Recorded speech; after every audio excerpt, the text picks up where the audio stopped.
Individuals are trying to blockade our economy, our democracy,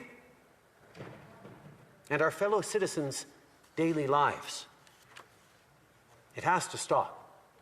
Justin Trudeau's divisive and dismissive tone when it comes to the pandemic and those who oppose him. Hi, I'm Brian Lilley, political columnist with the Toronto Sun. Now, Prime Minister Justin Trudeau said that he wants the convoy to stop. I'm sure absolutely everybody in Ottawa does. And, well, I've called for it to be dismantled. I've called for protesters to go home. But unlike Trudeau, I've also called for rail blockades and pipeline blockades to be shut down, dismantled, and for those protesters to go home. Those ones he supports. The trucking convoy protest in Ottawa, he doesn't. Well, Trudeau has a problem on his hands now, because not only has this trucking protest spread, it's now hit the Ambassador Bridge, the bridge that carries about 27% of all of our cross-border trade with the Americans, but it's also hit within his own Liberal Party.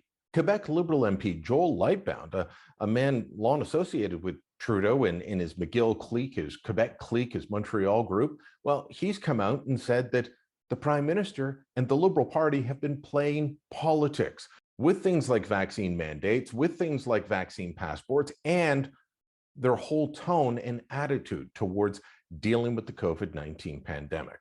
During a news conference on Tuesday, Lightbound's remarks and suggestions were both shocking and refreshing. They could have been lifted directly from one of my columns. He pointed to the harms that COVID-19 measures taken by various levels of government have inflicted upon the Canadian population, and he called for their timely removal. He admitted he's not an epidemiologist, he's not a medical scientist, but said that when we look at what other countries are doing, the current government's tone and plan of action don't make sense.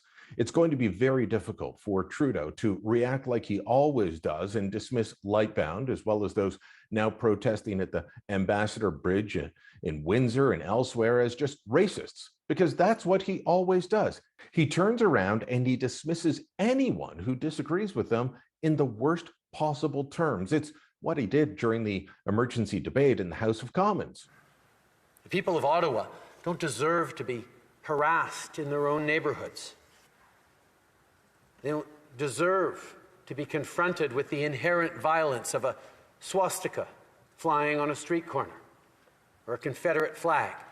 That's not good enough, because it's not engaging with the facts on the ground. It's not engaging with people who are saying, look, you've got it wrong. Justin Trudeau was a man who was willing to reach out and say that we needed to have discourse when farmers in India were protesting, violently, I might add. But when Canadians are protesting, he wants nothing to do with them other than to attack them, divide, and, as Lightbound himself said, use wedge politics. It's time for this to end. It's time for Canadians to unite, to come together. The problem is, I don't think Justin Trudeau is the man for that job. Let me know what you think. Drop a comment down below. Share your thoughts on social media along with this video, and don't forget to subscribe to our channel.